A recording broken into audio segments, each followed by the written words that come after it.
Iqela legwijo lasekwa ngo-2018 ngabahlobo ukukhuthaza usiyakolisi kumdlalo wakhe wokuqala nengilane e-Ellis Park ngoku lintandane kumaqulu abalandeli bezemidlalo. I think for us, more than anything, we're trying to bring spirit back into the country. And we know that sport is the one thing that everybody understands and somehow rallies around it every time. Neqela lombhoxo labasetyhini liyazifela ngamagwijo. It's definitely a part of our culture and our team spirit, and to, as you said, to pick the spirit up before a game, to just pull us together before a game, and even just when we get together, that's how we get together.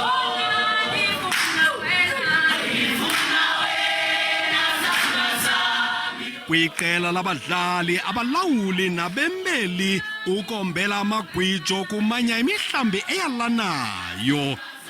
It gives us a little bit of just comfort, especially when we're away from home and you watch the opposition, the people listening and how they're embracing our singing. It gives us a little bit of insight and a bit of an advantage.